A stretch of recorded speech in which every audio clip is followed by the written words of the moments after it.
The wind had a way of speaking out here, low and mournful, like it remembered every sorrow ever whispered into it. It tugged at the corners of Mary Ellen's cabin, whistling through the chinks in the wood and rattling the loose shutter that never did sit right. She'd meant to fix it, but like many things these days, it had stayed undone. Inside, the light was golden and low, oil lamp flame flickering against the warped glass. Mary sat at her table, shelling the last of the winter beans, her hands steady even as the wind made the old place groan. Her fingers were cracked from soap and cold, the nails clean but short, practical. The quiet suited her. It had for years now. No one knocked at her door. Not since Henry passed. She dropped another dry husk into the tin bowl and reached for the next when it came. 3 knocks. Not loud. Not frantic. Just there. Real. A sound so out of place it stole the breath right out of her chest. She froze, one hand hovering midair. For a moment she wondered if she'd imagined it, if the wind had knocked something loose on the porch again. Then it came again, softer this time. 3 quick taps. She stood slowly, chair legs scraping the floor behind her. The rifle leaned by the door, always did. But she didn't reach for it. Instead, she slipped on her shawl and pulled the door open with a cautious slowness, the cold spilling in like a living thing. There he was, crumpled against the doorframe like a man who had tried to stand and failed. His coat was sodden, hanging off his frame like a wet tarp, and his face was gray beneath a mess of wind-beaten stubble.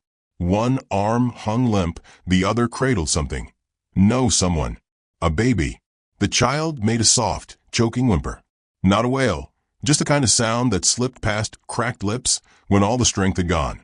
Mary's heart gave a strange little twist. She stepped forward without thinking, her feet moving before her mind caught up. The man tried to lift his head, eyes fluttering. "Please," he rasped. Then he collapsed. She dropped to her knees beside him, hands finding the baby first. The bundle was warm, barely. The child's skin was flushed but dry, breath coming in short, uncertain huffs.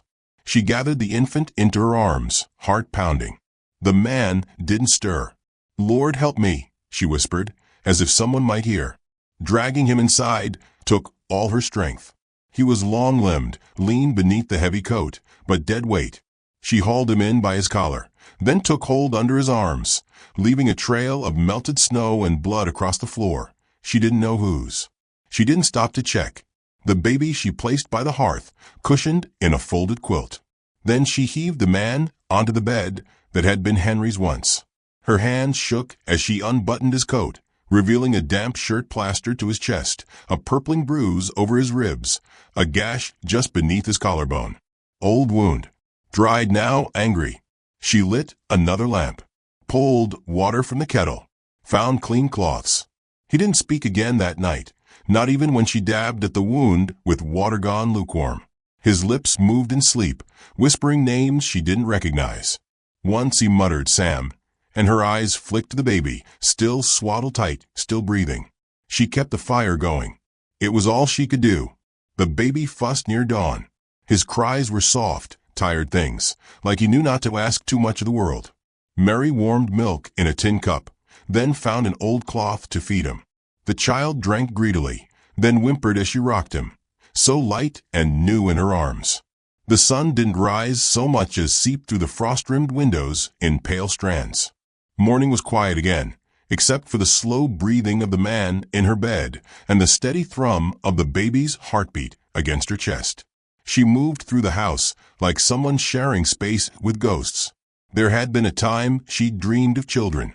That time had slipped through her fingers like creek water.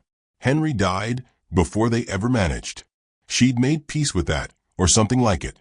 But holding this child made something ache. Later, she checked the man's coat again. Inside was a crumpled, damp letter with no envelope. The handwriting was rushed, jagged. The words bled together where snow had touched them. She read it anyway. "Luke, she's gone. There's no saving her now. I did all I could. I'm sorry. Take the child and go west. Don't come back here. They'll bury her by the river." No signature. No town mentioned. Just pain etched in hurried ink. So Luke was his name. And the woman, the child's mother, she was gone. Mary folded the letter and put it back where she found it. That evening, Luke stirred. Eyes cracked open, bloodshot and slow to focus. He tried to sit, failed, groaned. "You're in my home," Mary said gently. "You collapsed at my door with a baby in your arms. I didn't have it in me to leave you." He blinked at her, dazed. "The baby?" She turned slightly. The child slept, curled in a basket by the hearth, quilt tucked around him. "Safe. Weak, but strong enough," she said. "You look worse." "I didn't mean to. I was trying to get through. Just find a place, any place." He trailed off, breath shallow. "Didn't know where I was. Just followed the smoke. Saw the light." "You came from the canyon road?" she asked. He nodded, eyes closing again. "Tried to make it to town. Didn't make it past your porch." "Lucky for you." She didn't ask more. Not yet. That night, she watched the snow fall. Thick, steady flakes settling over the world like a clean white sheet. She sat near the hearth with the baby in her lap, his breath rising and falling with quiet rhythm. Her thumb brushed his downy hair, soft as lamb's wool. Luke slept without stirring. Sweat gleamed on his brow, and his face twitched now and then with fevered dreams. Still, she could see he was younger than he looked. Not a drunk, not a thief, just broken. She had known that look before. For years now, Mary had lived in the stillness grief leaves behind. It didn't scream. It whispered. It hollowed you. And now, suddenly, her quiet world held two new heartbeats. She didn't know what to do with that. In the days that followed, she worked like someone whose hands knew how to move even if the heart lagged behind. She made broth, steeped willow bark tea, cleaned the man's wound again and again. He didn't speak much. When he did, it was in fragments. "My wife, her name was Ada. Baby's name, Samuel." He paused. She picked it. He said her name like it still lived in his mouth, like he hadn't figured out how to speak without it. Mary understood. There were words she hadn't said in 5 years because they belonged to someone who wasn't breathing anymore. She didn't tell him about Henry. She didn't tell him she'd once hoped for the sound of tiny feet on this old wood floor. Some truths could wait. By the 4th day, he was strong enough to sit up. He watched her carefully, like a man unused to kindness without a price.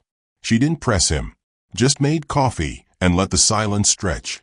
That morning, as she swept the floor, he spoke again. "I didn't come here to beg. I was ready to die." She paused, hand still on the broom. "And the baby?" He looked down at his hands. "I wasn't going to let him die with me."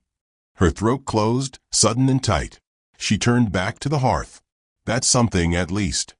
A long pause. Then, "Why'd you take us in?" She didn't look at him, just swept the last of the ashes into the pan. "Because I looked at that child and thought, if God gave me one more chance to love something, I might be able to take it." She hadn't meant to say it, but it hung there between them, soft and unflinching. Luke nodded once, like he understood more than he had words for. Outside, the snow kept falling. Inside, something else had begun to settle. Not peace, not yet, but the flicker of it. In the corner, Samuel stirred, his tiny hands flailing in sleep. Mary moved toward him, and Luke watched her go, watched the way her fingers brushed the edge of the quilt, the way she bent to soothe the child without being asked. He didn't know what kind of woman would take in a stranger and his son without question. He only knew he hadn't expected to live through the week. Now he wasn't sure what he hoped for, and that, he realized, was a kind of beginning. The first time Luke tried to stand, his legs buckled like wet rope. The bed creaked beneath him as he fell back with a sharp grunt, chest heaving, the pain behind his ribs flaring white-hot. The cabin was warm, too warm, almost, but his fingers still shook from something deeper than cold. He lay there for a long moment, breath rasping in his throat, before the smell of coffee found him. He turned his head. Mary was at the stove, her back straight, her shawl tucked neatly over her shoulders. The morning light etched gold across her gray-streaked braid. She moved with a deliberate calm, each gesture considered, quiet. She hadn't noticed him watching yet, or, if she had, she didn't let on. Luke swallowed hard. His mouth was dry, his tongue thick with sleep and regret. "You didn't have to let me stay." Her hand didn't pause as she stirred. You collapsed at my door with a half-dead baby. I wasn't about to leave either of you to the cold. His eyes dropped. Still, thank you. Mary turned then, and their eyes met for the first time since he'd woken. Her gaze didn't pry. It didn't pity either. Just studied him for a beat longer than comfort allowed. Then she walked over, placed the mug on the table beside him. You'll need to eat soon, she said. You lost blood, and you haven't had a real meal in days. He nodded, the movement slight. Where's Samuel? She looked to the far corner of the room, where the baby lay in a hand-woven basket, swaddled in one of Mary's old flannel nightgowns, mouth open in peaceful sleep. He's doing better than you. A small breath escaped Luke's chest. Relief, guilt, maybe both. I thought he might not make it. His voice broke around the edges. He was barely breathing when Ada... He stopped, jaw tightening. Mary didn't ask for more. She just picked up the tin bowl beside the stove and crossed to the table, sliding it in front of him with a quiet clink. Broth, thick with barley and wild herbs. Steam curled upward like a gentle hand. Eat. Talk later. Luke lifted the spoon with shaking fingers and tasted. The salt brought tears to his eyes before he even registered the flavor. He blinked them away, swallowing again, slower this time. Mary didn't sit, didn't ask questions. Just tidied the hearth and folded linens, letting the silence stay where it was. When he finally cleared the bowl, his chest no longer felt hollow. The pain in his ribs dulled from screaming to whispering. He leaned back, a tremor running through his limbs, and closed his eyes. You were out near 4 days, Mary said softly. Fever nearly took you. He nodded faintly. Would have deserved it. She didn't answer that. That night, Samuel cried. Not the weak, gasping mule of before. This was full-throated, raw, and sudden, like a dam breaking. Luke startled awake, heart pounding. He was on his feet before he realized it, stumbling to the basket. The baby's face was red, fist tight, eyes squeezed shut. I've got him, Luke said quickly, reaching in with shaking arms. But the moment he held the child, he froze. Samuel squirmed, kicked, and kept crying. Luke bounced him, patted his back, shifted his arms, but nothing worked. The sound grew louder, cracking through the dark like a whip. Luke's jaw clenched. I don't know what to do, he muttered. I don't know what you want. He rocked harder, more desperate than gentle now, the baby's cries only rising. Then Mary was there. Here, she said not unkindly. Let me. He hesitated, shame burning hot in his face, but handed the baby over. Mary held him close, one hand under his head, the other rubbing slow circles on his back. She murmured something under her breath, words he couldn't catch. A tune, maybe. A lullaby. Within seconds, Samuel quieted. Just like that. Luke sat on the edge of the bed, shoulders caved. He knows I ain't her. Mary glanced down at the baby, who blinked up at her with bleary eyes. He knows you're trying. That's something. Luke let out a breath that trembled. She made it look easy. Ada, she just knew how to hold him, feed him. She only had him 2 days, but she... He stopped again, voice cracking. Mary lowered herself into the rocking chair. Samuel still pressed to her chest. The fire's glow painted her face in shades of rust and honey. Tell me about her, she said. Luke looked over slowly. Why? Because it matters. He stared at the hearth for a long moment. Then, she was 17 when I met her. I was near 30. Thought I had no business even looking. She worked in her father's store. Always had her sleeves rolled, hands full of flour or nails or some godforsaken ledger. But she had a way of smiling that made you forget every bad thing that ever happened to you. He paused. We married quick. Folks didn't approve. She was too young, I was too poor. But we were happy. Until we weren't. Her pregnancy was hard. Real hard. And the midwife, she didn't get there in time. Mary's hand paused on Samuel's back. She held him once. Called him her little bird. Luke's voice faltered. Then she bled out in my arms. The silence that followed was long and deep. I wanted to lay down next to her, he whispered. Just stop. But I couldn't. Not with him looking at me with her eyes. Mary didn't speak. Didn't need to. She just rocked. And Luke, for the first time since Ada's death, let himself cry. The next morning, he rose before dawn. His legs still ached, but he moved slowly, carefully. Mary found him outside, chopping wood in the frost-covered yard, sweat already darkening his shirt. "You'll tear that wound open," she warned. "I can't sit in that bed another day." He split a log with a grunt. "I have to do something." She watched him work for a while. His swing was wrong, off balance. But he kept at it, teeth clenched, jaw set. Stubborn as a mule. After 10 minutes, his hand slipped. The axe hit the edge of the log, bounced, and caught his shin. Not deep, but enough to draw blood. Mary was at his side in an instant. "I told you," she started, but he waved her off. "I'm fine." "You're bleeding." "I've bled worse." Mary knelt, pressing a cloth to the cut. "Stop trying to prove something." He looked down at her, hair unbound, face flushed from cold and fury. For the first time, she didn't look untouchable. She looked real, alive. "I'm trying to be worth the help you gave me," he said. "You don't know what I was before this. What I've lost." "I know what you are now," she said quietly. "A man who's trying to raise his son, who carries more pain than most could stand. That's enough." Luke didn't answer, but he didn't flinch when she tied the cloth tight around his leg. That afternoon, they sat on the porch in the sun, the snow finally melting in patches. Samuel slept in a sling Mary had sewn from an old curtain, strapped against her chest.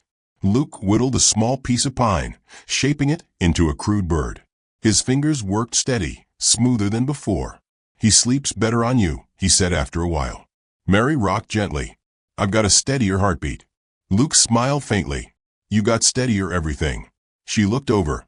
"What do you think he'll be like when he's older?" Luke shook his head. "I don't know. I just want him to be kind." Mary nodded. "That's a good place to start." Inside the house, the fire burned low. Outside, the wind had quieted. For the first time in weeks, Luke didn't feel like he was running from anything. He just sat, listened to the creak of the porch boards beneath their feet, watched the horizon turn gold. That night, he found himself standing by the cradle long after Mary had gone to bed. The baby stirred, opened his eyes, then closed them again. "I'm not her," Luke whispered. "But I'm yours.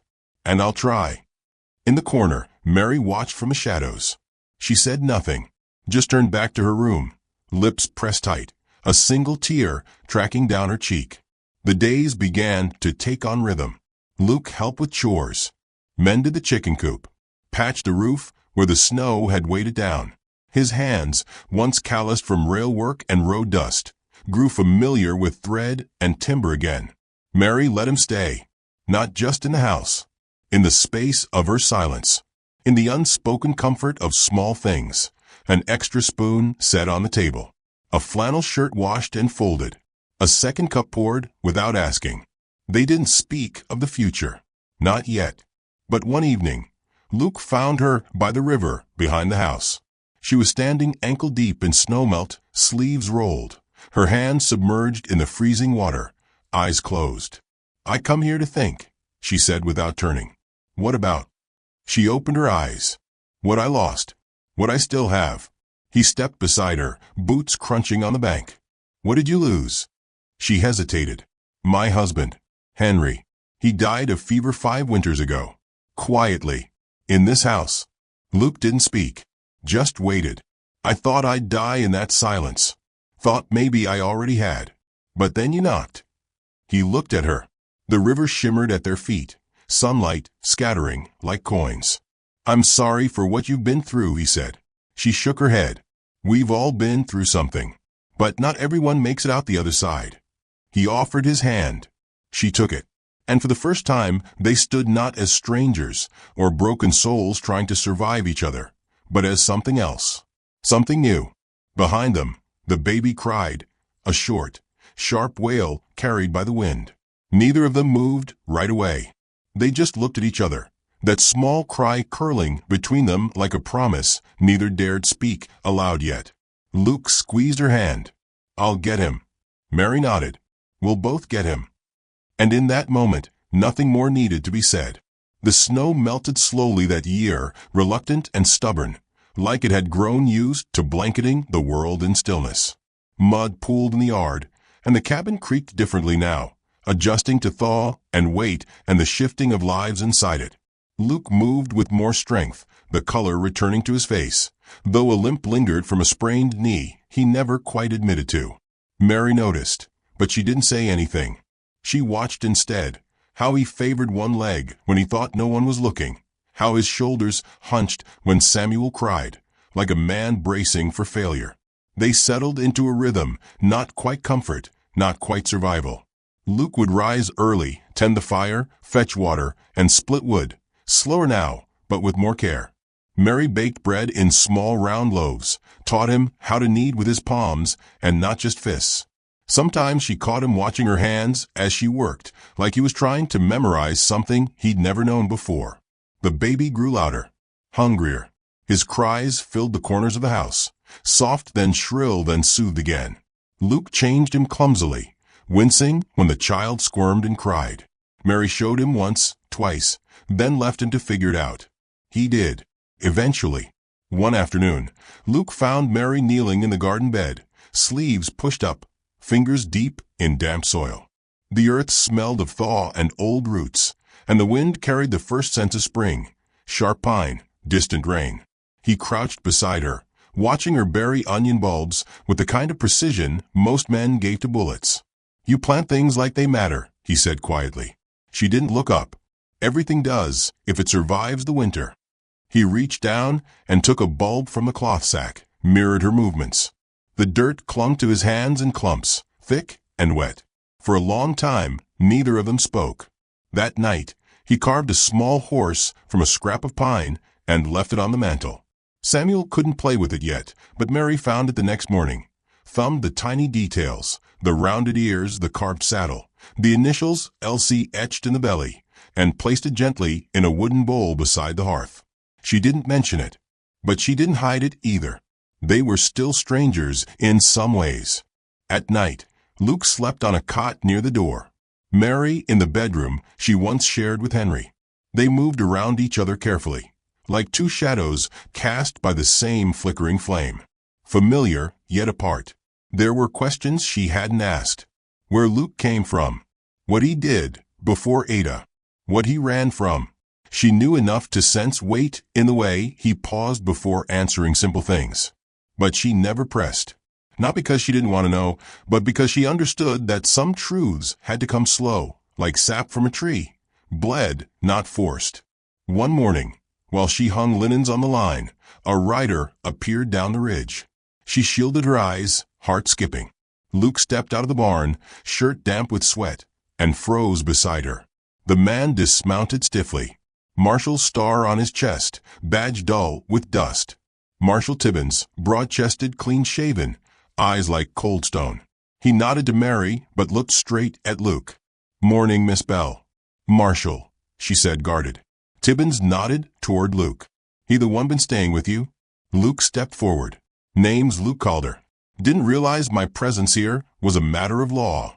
"Not law," Tibbins said, "but concern. Mary's known in this town. People notice things. A man shows up out of nowhere with a baby and no past, it gets talked about." Luke's jaw worked silently. Mary stepped between them, chin lifted. "He's under my roof. My say." Tibbins eyed her, then Luke. "You decent, Calder?" Luke didn't flinch. "I've buried more than I've hurt." The marshal watched him a long moment, then gave a slight nod. "You give her cause to regret to keen you in, you'll answer to me." Luke nodded once. "Fair enough." When the marshal rode off, Mary turned back to the house without a word. Luke followed, slower, guilt pressing like a stone against his ribs. Inside, she picked up Samuel, who had begun to fuss, and settled into the rocking chair. Luke stood with his back to the door, hands clenched. "You knew that would happen," she said finally. "I did. You planning to leave?" His voice came out rough. "Do you want me to?" She looked down at the baby, brushed a finger over his forehead. "I want what's best for him." "So do I." Their eyes met. "I'm not running from a law," he said. "But there are men who'd see me dead if they found me." She nodded slowly. That's a different kind of trouble. I can go. Or you can stay, she said softly, if you're willing to share the weight.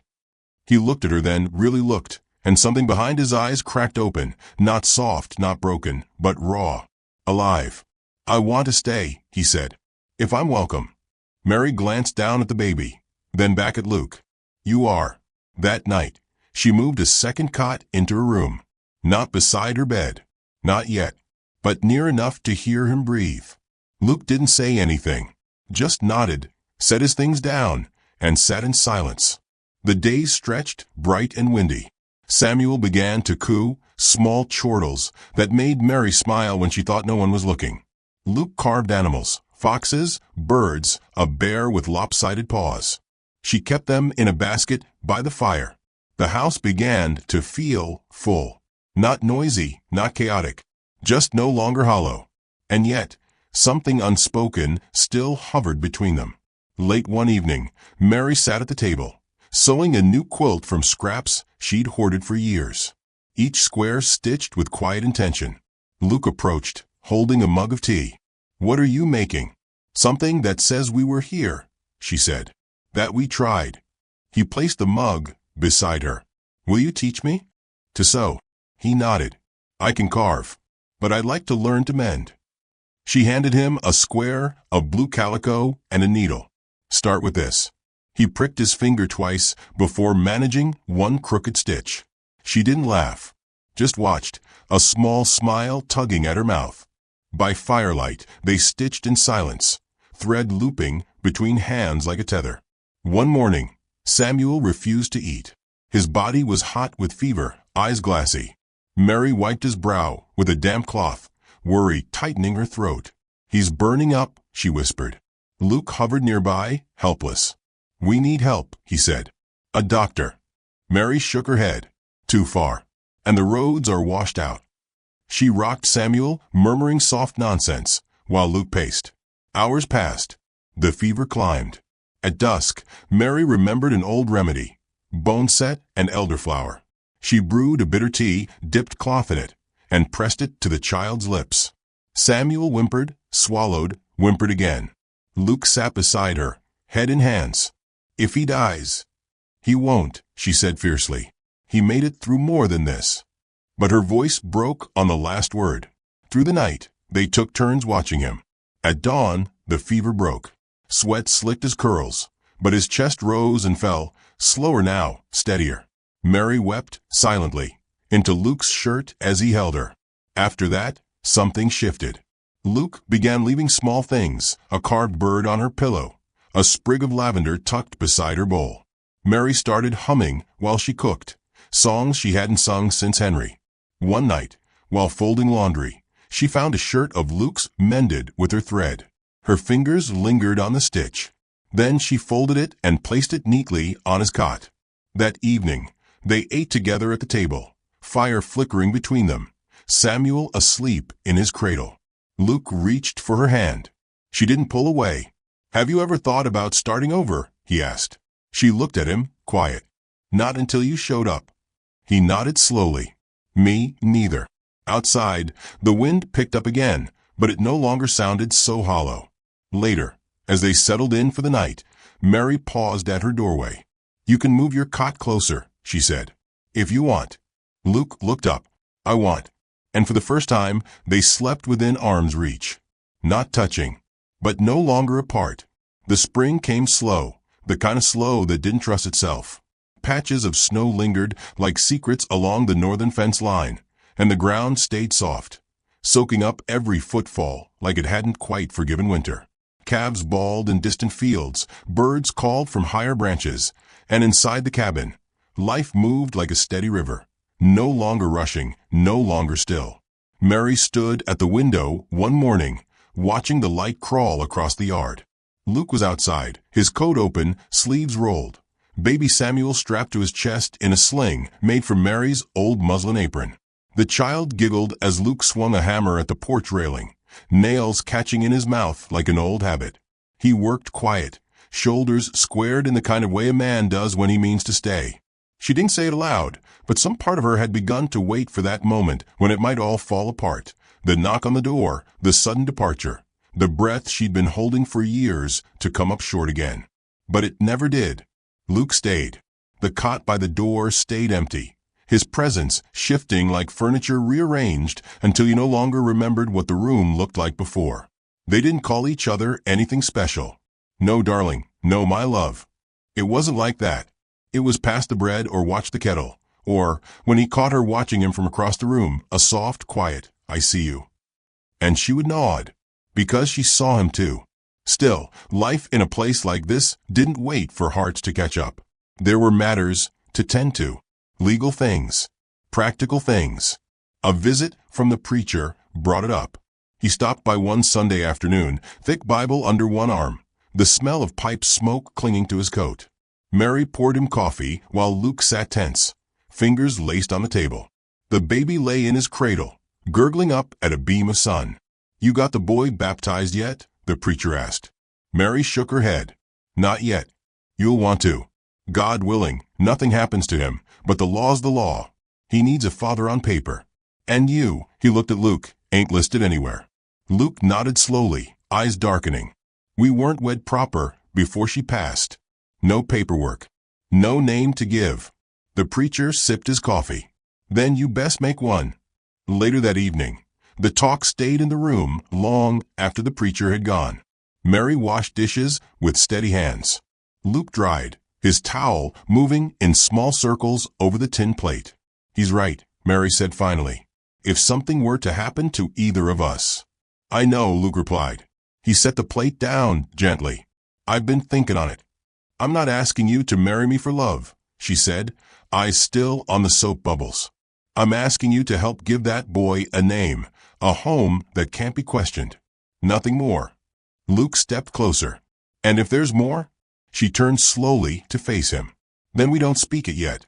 We just live it." He nodded. No ceremony followed. No lace, no bells, no gathering of town folk. Just the two of them, standing by the hearth with Samuel in Mary's arms, and the preacher's words spoken low and even. A signature on a ledger. A nod. A whisper of amen. Luke placed his hand over hers afterward. She didn't pull away. The days after were simple. He still slept in the same bedroll beside hers. She still made 2 cups of tea each morning, his always a little stronger. But there was something in the way they moved now, less guarded, more deliberate. They no longer avoided brushing shoulders at the sink, no longer pretended that Samuel's smile didn't pull something loose in both of them. One quiet night, the baby was restless again. Mary rose to calm him, but Luke reached for her wrist gently. "Let me." She stepped aside and watched as he rocked Samuel against his chest, murmuring low and soft. A story about a river, a bird, a boy who would grow strong enough to fly. The child stilled, small fist curled near Luke's collarbone. Mary leaned against the doorway, arms crossed, something fragile and full caught in her throat. "He doesn't cry like he used to," Luke whispered. "He's safe now," she said. "He knows it." That spring, Mary planted corn. Luke built a fence to keep the deer out, hammering stakes into the soft ground until blisters split across his palms. She wrapped them in linen and didn't say a word, just tied the knot tight. They didn't speak of Ada, but sometimes Mary found him sitting at the edge of the creek with Samuel asleep in his lap, staring out at the current like it might carry memory off with it. She'd leave him to it. Everyone mourned in their own time, and Ada lived in his silence more than in his words. One afternoon, a stranger arrived. He came up the ridge on horseback, long coat dusted from travel, eyes sharp under the brim of a weather-stained hat. Mary saw him first, standing in the doorway with the wind tugging at her apron. Luke was chopping wood behind the barn. He froze the second he saw the rider. "Do you know him?" Mary asked, already sensing the answer. Luke's mouth was a thin line. "His name's Elias Danner." The name fell like a stone into the room. Elias dismounted slow, casual, but his eyes were anything but friendly. "Well now," he drawled. "Didn't figure you'd go and make yourself a little homestead," called her. Mary stepped forward, placing herself between them without thinking. "State your business." Elias gave a slow, mocking smile. He didn't tell you, did he? This man here took something for me.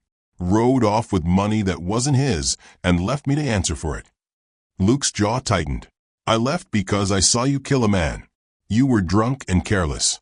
I wasn't going to stick around to take the blame. Elias's smile faded. We could settle this. One way or another. Not here, Mary said sharply. Not near this baby. Elias looked at her, surprised.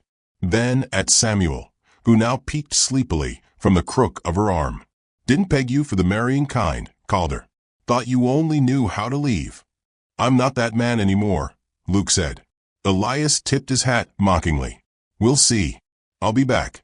He turned and rode off, the sound of his horse's hooves fading into the trees like a storm pulling its punch.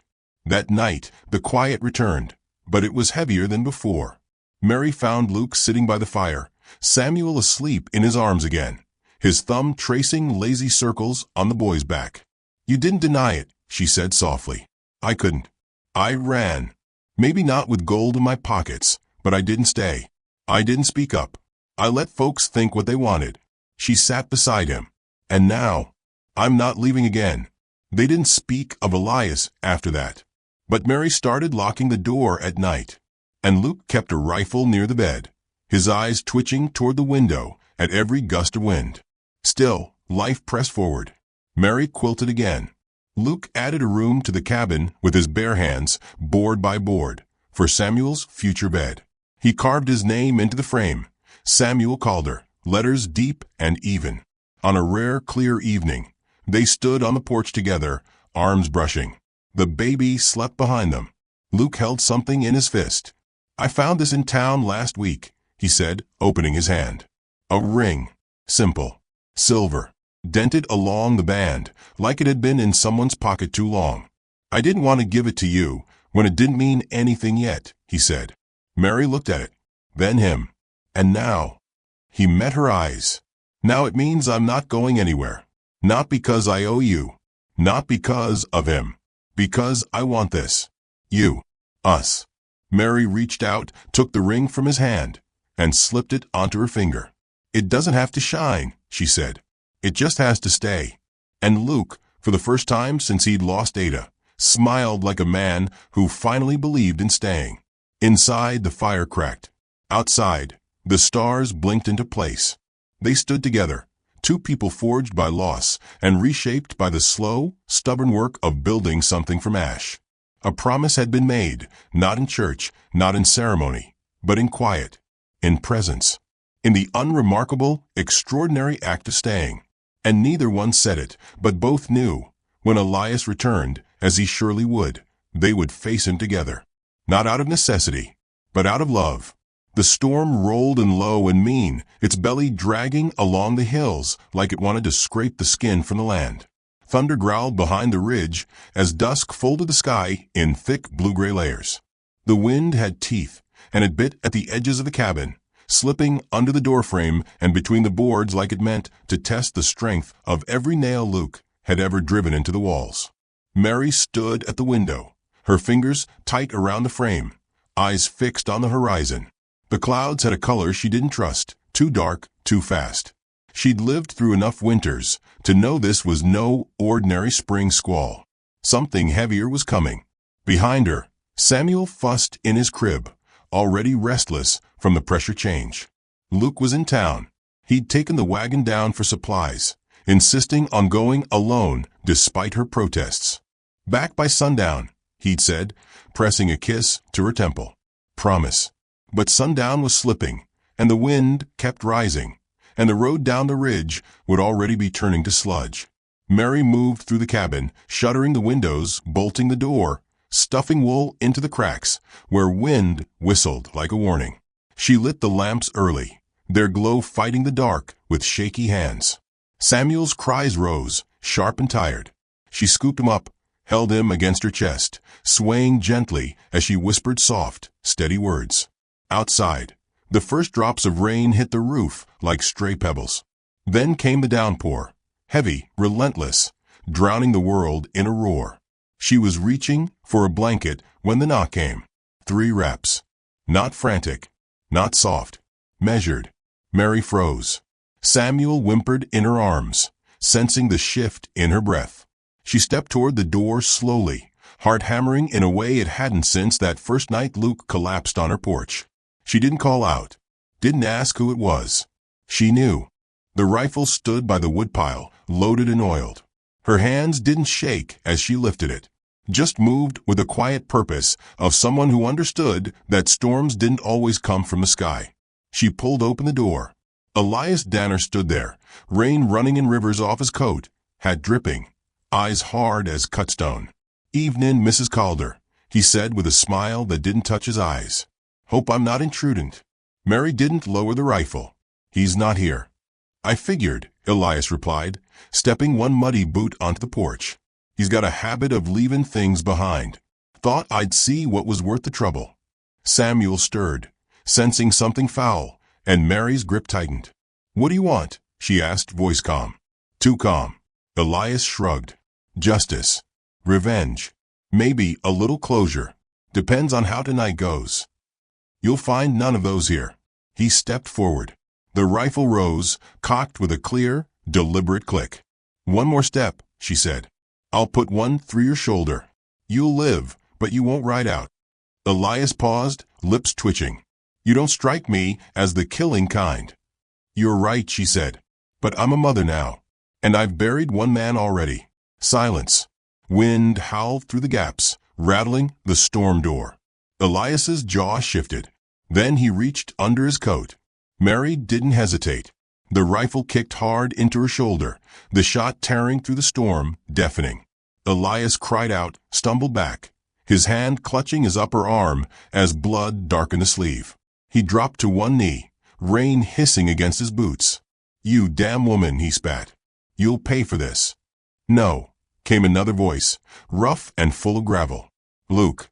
He stood at the edge of the porch, soaked to the bone, eyes blazing with something old and unforgiving. He held no weapon, just stood, fists clenched, breath ragged from running. "I should have finished this a long time ago," Luke said. Elias tried to stand but faltered, the wound blooming red down his arm. "You left a man dying on the ground," Luke said, stepping forward. "You took what wasn't yours. And when I tried to stop you, you made sure I took the fall." Elias's laugh was bitter, broken. "And you think this new life changes that?" "No," Luke said. "But I do." He turned to Mary. "Get Samuel to the back." She hesitated. "I won't let him touch us," he said, voice steady.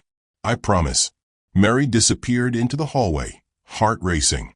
She laid Samuel in the root cellar beneath a quilt, kissed his head, and closed the door with shaking hands.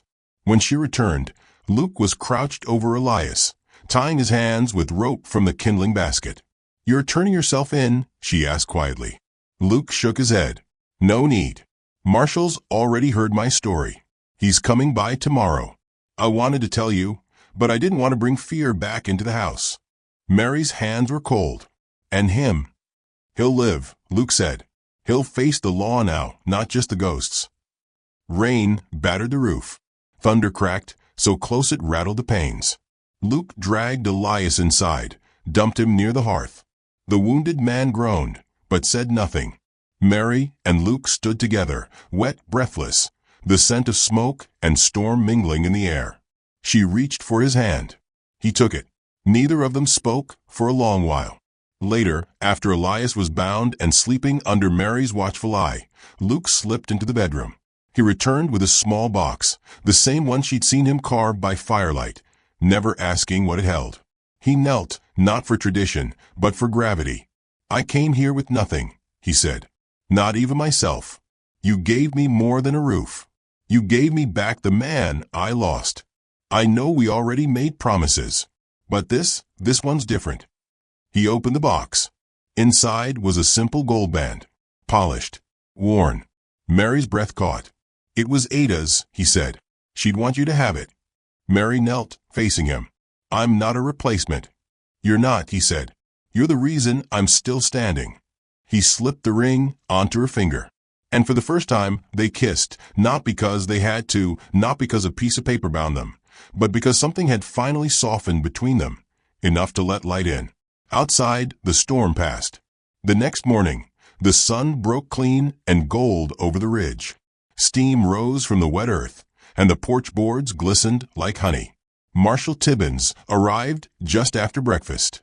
Elias was hauled off, grumbling curses, but quiet under the law's eye. Mary stood on the porch with Samuel in her arms, Luke beside her. The land stretched out before them, wide and green and waiting. Samuel reached for Luke's hand, and Luke, smiling now, said, "Let's raise him right." Mary nodded. They would, together.